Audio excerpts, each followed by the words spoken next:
Welcome back to Nicky's Nerfies. Nick Meckin here with Pickdawgz. Today is August 12th, 2023, and on this show, all we care about is the first 6 outs of the ball game, plain and simple. A Nerfie means no runs first inning, while a YRFI means yes runs first inning. But before I get into my free plays, be sure to smash that like button and subscribe to our YouTube channel where we have over 136,000 subscribers and growing daily. And if you're looking for my top plays, my MLB lock of the day, head on over to Pickdawgz.com and check out our premium picks tab. That's where you'll find my MLB lock of the day just for $20. And best of all of our daily packages come with credit guarantee. You can read more about that on our website under any daily package we cappers have to offer. Now, in yesterday's matchups, they have not started since recording. I'm doing this recording a little bit early. I'm going to head out to the Arizona Diamondbacks and the San Diego Padres game here at 6:40 in Arizona. So I'm doing this one a little early, but I still like my Nerfies that we have in today's games. So let's roll right into this. We got game number 1. We got the Chicago Cubs and the Toronto Blue Jays. Right now for the Chicago Cubs, Steele will be on the mound with a 13-3 record with a 2.8 or 6.8 ERA. Absolutely phenomenal for Steele. And then he's matched up against the Toronto Blue Jays, Bassett, with 11-6 record with a 3.87 ERA. Bassett does have a little higher end of that ERA, but I mean, Steele, you got to tip your cap to Steele. I believe he's second right behind Snell in starting pitchers in all of baseball in ERA. That 2.68 is absolutely phenomenal. I know Steele will be locked in, ready to go, and I think Bassett's going to be a lot more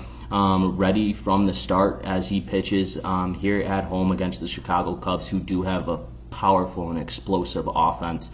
That's why in game number 1 between the Chicago Cubs and the Toronto Blue Jays, we're smacking the Nerfie, no runs first inning. So we're into our second game between the San Diego Padres and the Arizona Diamondbacks, yet again going back to Chase Field. Right now for the San Diego Padres, Rich Hill will be on the mound with a 7-11 record and a 5.09 ERA.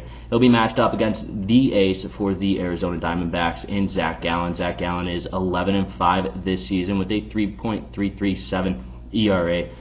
In Zach Gallen's last couple outings, he's looked a little shaky, but I think he's going to get back on track as this Arizona team has been crumbling. He needs to be their savior. And I mean, Rich Hill, let's look at him. I mean, he didn't have a great start from coming over from Pittsburgh to San Diego. His last outing against that Dodgers team, he went 3 innings pitched, 4 hits, 6 earned runs. Did not look good whatsoever. He knows he's playing in Arizona against Zach Gallen, one of the best starting pitchers in baseball this year. So I think Rich Hill will be ready from the start, even though Rich does have a 5 ERA.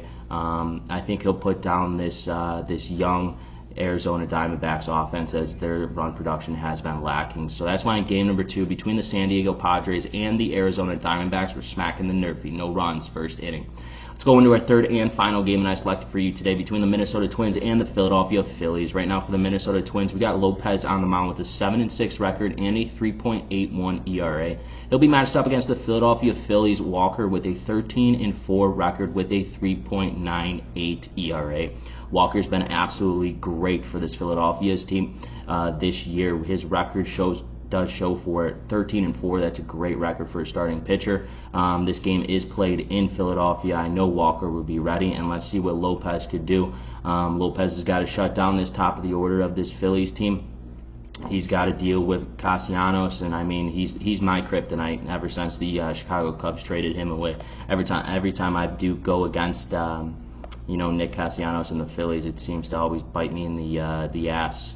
But I like the no runs first inning in this ball game. I don't think the Minnesota Twins have that offense, and they're lacking in that run production. I mean, you saw it against the Detroit Tigers when they lost 3-0 in that one. We'll see what they could do tonight against the Phillies on Friday, but I'm shooting more towards there's not going to be any runs coming across in the first 6 outs of this ball game. That's why in game number 3 between the Twins and the Phillies, we're smacking the Nerfie. Let's take a recap of the games that I've selected. Game number 1, we got the Chicago Cubs and the Blue Jays, we're smacking the Nerfie. Game number 2 between the Padres and the Diamondbacks, we're smacking the Nerfie. In our third and final game between the Twins and the Phillies, we're smacking the Nerfie. Once again, this is Nick Meckin with Pickdawgz. If you have not done so, smack that like button. Helps me out a ton, and it costs you none. And if you're looking for for my premium picks, my MLB lock of the day. Check that description below. The link is there, and I will see you guys tomorrow.